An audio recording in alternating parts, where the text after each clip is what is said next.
Hello and welcome to the Sound of Science, the place where we deconstruct unscientific reasoning. Please consider to like and subscribe if you support science. Thanks for watching.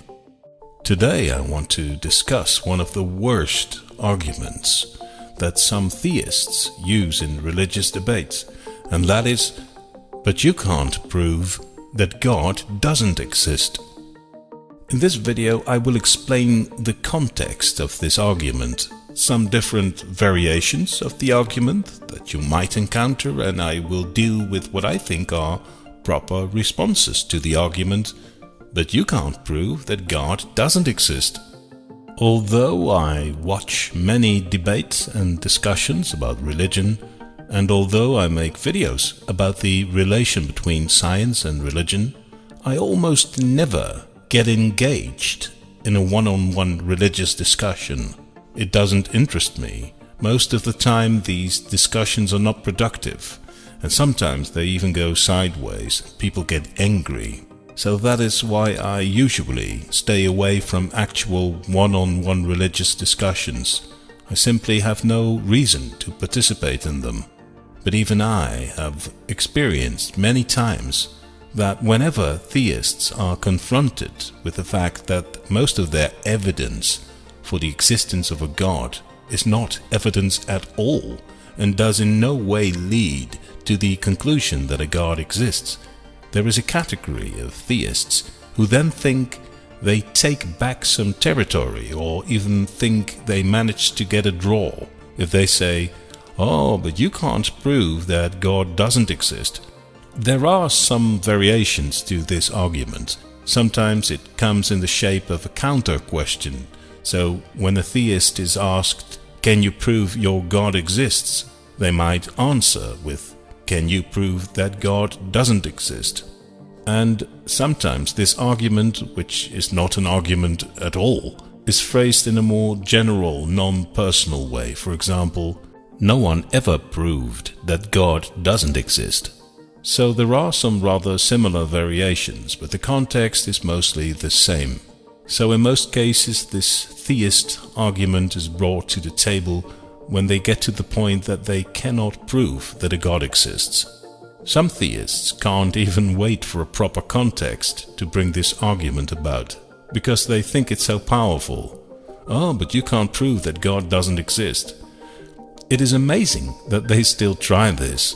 It's even more surprising that I have met atheists who are actually confused by this argument, because it really is not an argument for or against anything at all, and I will explain to you why.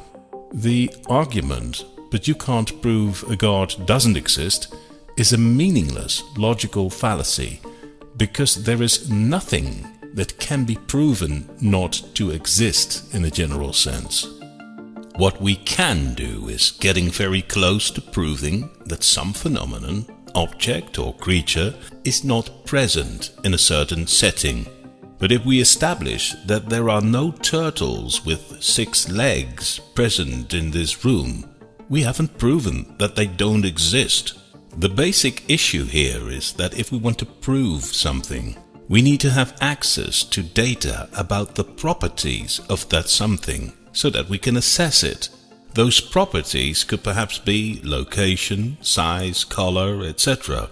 But if that something has properties, it exists, and therefore it is impossible to prove that it doesn't exist. So that would lead to the idea that we can only prove that something doesn't exist if it doesn't have any properties. But if something doesn't have any properties, we cannot assess it, and therefore it would be impossible to prove anything about it.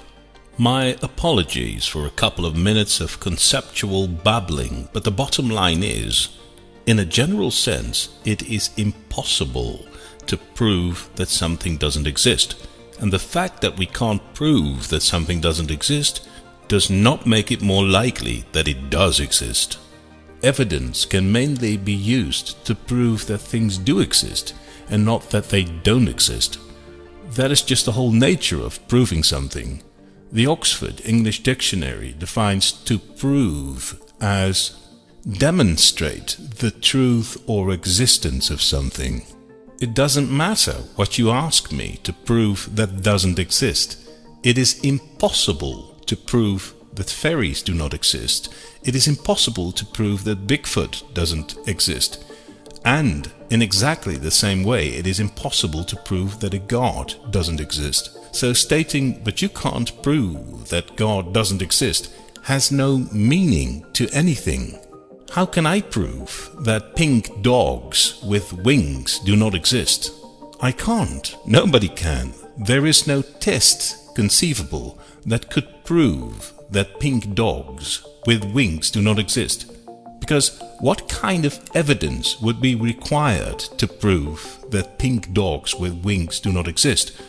Well, every dog we've seen so far was black, white or brown, was certainly not pink, and did certainly not have wings. But does that prove that pink dogs with wings do not exist? No, it proves something else entirely. Observing only black, white and brown dogs proves only that black, white and brown dogs exist. It teaches us nothing about the existence or non-existence of pink dogs with wings.